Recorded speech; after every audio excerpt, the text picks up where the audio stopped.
aí, pessoal, como é que vocês estão? Hoje tô trazendo um vídeo para vocês diferente aqui nesse canal, como vocês podem ver. Esse é um assunto muito delicado e eu senti muito forte de abordar esse tema aqui com vocês, porque é aquilo que a Bíblia fala sobre esse assunto. Fica até o final, tenho certeza que você vai ser muito abençoado. Qualquer dúvida que você tiver, pode colocar aqui nos comentários pra gente conversar, tá bom? Então fica comigo até o final. O que a Bíblia fala sobre o aborto? Até que ponto os cristãos são obrigados a aceitar aquilo que não diz respeito àquilo que nós acreditamos como a verdade? Êxodo, no capítulo 20, no versículo 13, a Bíblia nos traz os mandamentos de Deus, os mandamentos que Deus deixou para nós, para a gente seguir durante toda a nossa vida esse exemplo, tá? Que são os mandamentos de Deus. Eu vou ler aqui para vocês quais são os mandamentos. Não terás outros deuses diante de mim, não farás para ti nenhuma imagem esculpida, não tomarás o nome de Deus, o Senhor teu Deus, em vão, lembra-te no dia de Shabat para santificá-lo, honra teu pai e tua mãe, não assassinarás, não cometerás adultério, não furtarás, não darás falso testemunho contra o teu próximo e não cobiçarás. Aqui a gente pode ver no 6º mandamento a lei que Deus nos traz como mandamento para a gente seguir até o dia que o Senhor venha. Não matarás, não assassinarás. No tempo de Israel, bastava apenas um mandamento: não matarás. As crianças eram consideradas como presente de Deus, como uma dádiva de Deus, como um presente do Senhor dá para determinada mulher um presente de gerar uma vida, de gerar uma criança. Então não passava pela cabeça das mulheres israelitas daquele tempo lá de Israel abortar, porque para elas era uma dádiva, para elas era uma honra gerar uma criança, para elas era o maior presente que o Senhor poderia dar, era gerar uma criança. Então, abortar não passava na cabeça delas a possibilidade de abortar uma criança. Então, bastava apenas um mandamento para elas seguirem à risca aquele mandamento: não matarás. Desde que Deus, lá no jardim, prometeu, depois da queda, que da mulher viria alguém que esmagaria a cabeça da serpente, as mulheres tinham esperança de que delas viria um Cristo. Imagina só! Quanto mais filho tu fizer, mais chance tu tem de delas virem um Cristo. Tu imagina só na cabeça delas. Não existia a possibilidade de abortar. Não existia a possibilidade de tu matar uma criança no teu ventre, uma criança que, por Deus, na palavra, já era considerada uma vida, e eu vou ler isso pra vocês. Em Êxodo, capítulo 21, do versículo 21 ao 25, a gente vai entender bem certinho o que o Senhor fala sobre a criança que tá dentro do ventre da mãe. Se ela é considerada um amontoado de células, se ela é considerada uma pessoa, um humano, o que ela é considerada. Então, vem comigo e acompanhe junto comigo, tá? Se você quiser abrir a Bíblia, é em Êxodo, capítulo 21, do versículo 21 em diante, que diz assim: se homens lutarem e ferirem uma mulher grávida, assim que seu fruto se apartar dela e não havendo outro dano, certamente esse homem será punido, conforme o que impuser o marido da mulher, e ele pagará segundo o que os juízes do tempo de Israel determinarem. Agora, se houver qualquer dano, então darás vida por vida, olho por olho, dente por dente, mão por mão, pé por pé, queimadura por queimadura, ferida por ferida e golpe por golpe. Ou seja, o que essa palavra diz pra gente? Que se o homem bater numa mulher grávida, a mulher grávida perder o bebê dentro dela, o bebê dela morrer, esse homem vai pagar com a própria vida, porque a vida do feto que tá ali dentro da barriga dela já é considerado um ser humano.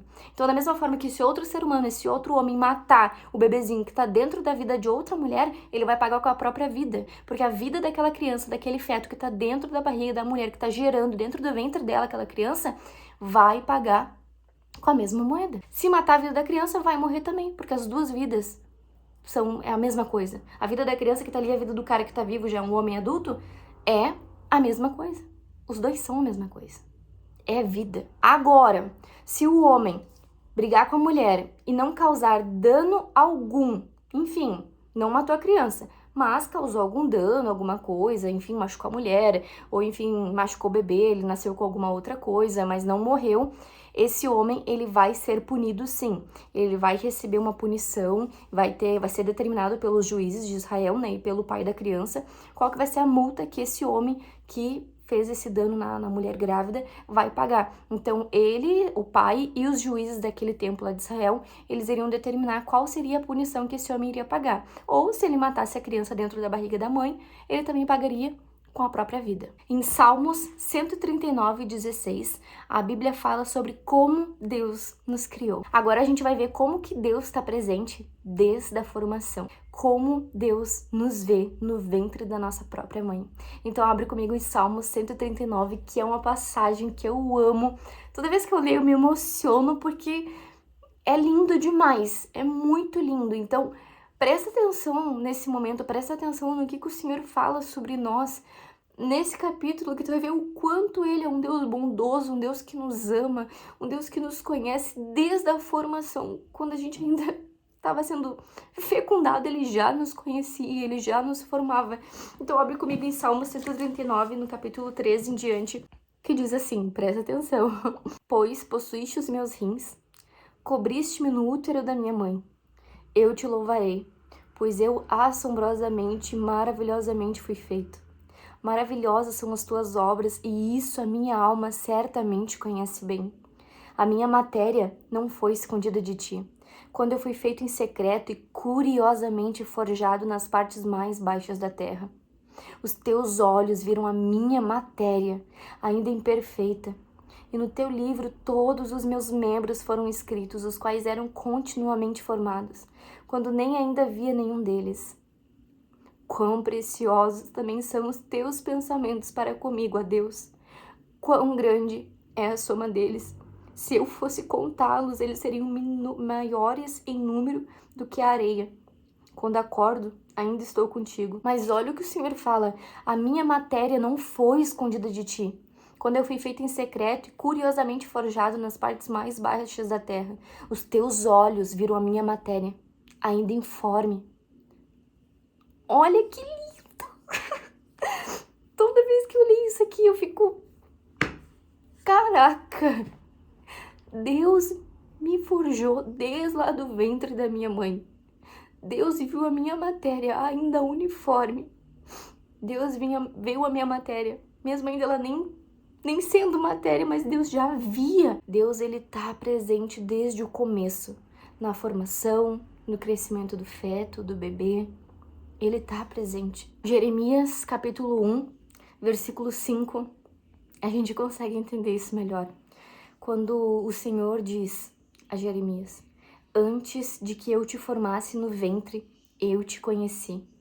E antes que saísses do útero, eu te santifiquei e te ordenei como profeta para as nações. Ou seja, antes que se formasse lá no ventre, o Senhor já o conhecia. Antes que saísse do útero, eu te santifiquei e te ordenei como profeta para as nações. Como que esse bebê que está ali dentro da barriga, ele é apenas um amontoado de células? Para Deus não é.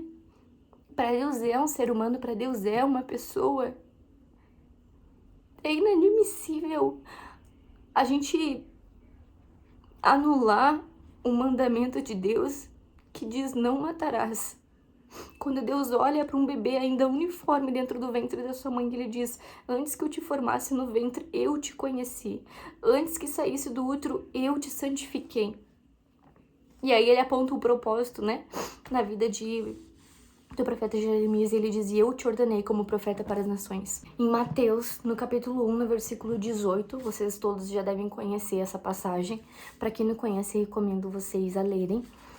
Diz assim: ora, o nascimento de Jesus Cristo se deu do seguinte modo: estando Maria, sua mãe, desposada com José, antes de se ajuntarem, ela foi encontrada grávida do Espírito Santo. O Espírito Santo gerou o Filho de Deus dentro de Maria, que a partir do momento da concepção, ele é o Filho de Deus. Vocês têm noção disso? Do tamanho que é essa responsabilidade desde o momento, desde a palavra que foi dita, que ela ficaria grávida do Espírito Santo, que o Espírito Santo geraria um filho nela, na mulher que era virgem, já é o Filho de Deus. Não foi depois de 6 meses que era o Filho de Deus, não. No momento que a palavra foi dita e o feto já foi fecundado, já era o Filho de Deus. Muito antes já era o Filho de Deus. Não era depois de 6 meses, depois de 7 meses que ele foi ser o Filho de Deus, não. Foi daquele momento em diante, ele já era o Filho de Deus. Primeiro, a fertilidade, ela é um dom de Deus. Segundo, a vida existe desde a fecundação do feto e, portanto, o embrião, ele é uma pessoa. Terceiro, destruir ou matar o embrião é a quebra do sexto mandamento. É assassinato. O sexto mandamento, como eu disse para vocês, não matarás. Esse é o sexto mandamento de Deus. E a gente, quebrando esse mandamento, a gente está matando ou destruindo algo feito por ele. Naquela época lá de Israel, os abortos, eles eram espontâneos. Então não tinha o porquê ter o mandamento não abortarás. Bastava apenas um único mandamento, não matarás. Isso inclui já o aborto. Porque querendo ou não, a gente decidindo se aquela vida ela fica viva ou morta, a gente está matando sim. Quando a gente diz que sim, nós vamos querer abortar essa criança que eu estou gerando. Eu estou dizendo não para essa vida. Eu estou determinando a hora que começa e a hora que termina. É a quebra do sexto mandamento. Não matarás. Por mais que essa verdade doa, é a verdade, é a palavra de Deus. Deus, ele é o criador de todas as coisas, então, portanto, ele determina a hora que começa e a hora que termina a vida de alguém. Ele é o criador de todas as coisas. A gente não pode colocar esse peso dentro de nós, de que a gente pode determinar a vida que começa e a vida que termina. A palavra de Deus é a verdade. E somente Ele tem direito sobre as nossas vidas. O bebê, ele não pode ser morto por um crime que ele não cometeu. Por um exemplo, a solução do estupro é cometer outro erro. É matando um bebê que ele não tem culpa daquilo que aconteceu. Ele não tem culpa do desastre que ele aconteceu. Ele simplesmente veio à vida e a gente vai cometer um outro erro por causa de um erro que o bebê não tinha nada a ver. Eu sei que essas palavras, elas trazem um peso, é um assunto muito delicado, é um assunto muito difícil, mas eu preciso falar o que a Bíblia fala a respeito disso. Existem outras soluções para essas famílias, para essas mulheres, que infelizmente, depois da queda de Adão, o mundo, ele é um mundo mau, um mundo onde existe pecado, onde existe o bem, onde existe o mal, onde existe o erro. E infelizmente existem mulheres, existem casos de pessoas que são estupradas e acabam gerando pessoas, gerando vidas. Eu conheço história de pessoas que tentaram abortar e se arrependeram. Pessoas que abortaram, se arrependeram profundamente. Isso são marcas que levam pro resto da vida. Pro resto da vida, sabe? Eu nunca passei por isso, graças a Deus, mas eu também me coloco e tenho compaixão por essas vidas que passaram por isso. Eu consigo me colocar no lugar dessas pessoas e eu sinto uma extrema compaixão por essas pessoas que passaram por isso, e eu sinto muito se você que tá me assistindo já passou por isso, mas cometeu outro erro, com outro erro, não é a solução, existem outras soluções, sabe?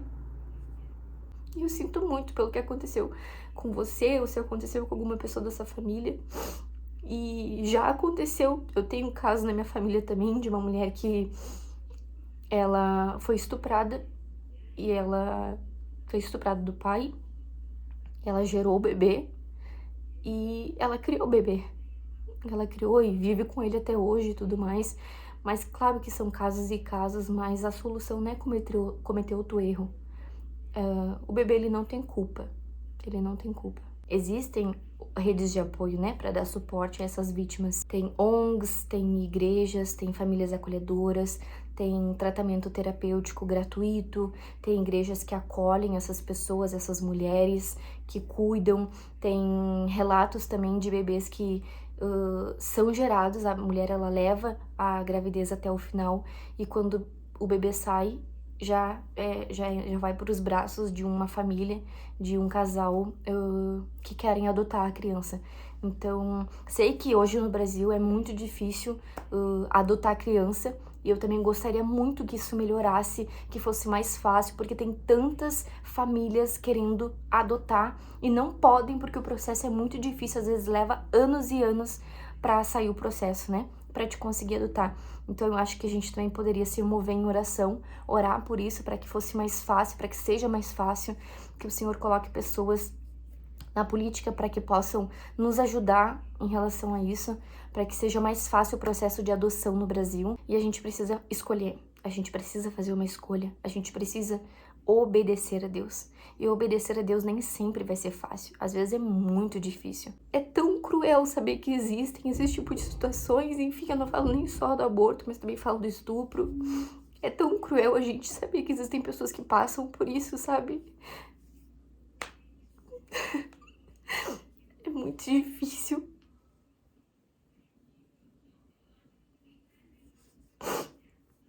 Não tem como falar sobre esse assunto e não se emocionar, não ficar com o coração extremamente triste, porque é um assunto que parte o coração, sabe? Eu sei que vai ter muitas pessoas que vão discordar de mim, e tá tudo bem. Não tá discordando de mim, mas tá discordando da palavra de Deus, daquilo que a palavra fala. Para os cristãos, a escolha ela é penosa, mas ela é clara e ela é direta. E a gente precisa fazer essa escolha. E a gente precisa ficar do lado da verdade, que é o não matarás. A gente não pode quebrar o 6º mandamento, a gente não pode quebrar a lei de Deus. Essa é a verdade. E nós sempre vamos optar pela vida. Sempre. A gente opta pela vida sempre, pela vida do filho e pela vida da mãe. Queria dizer também que hoje existem outros meios também para mulheres que não são estupradas, mas que, enfim, às vezes por um descuido acaba gerando a criança e opta pelo aborto. Queria dizer que existem outros meios também. Hoje os postos de saúde, hoje os hospitais, até algumas farmácias, até algumas lojas que tu entra, tem camisinha grátis, tem preservativo. Então esse também é um vídeo para te alertar a se cuidar, né? Se proteja, é melhor, né?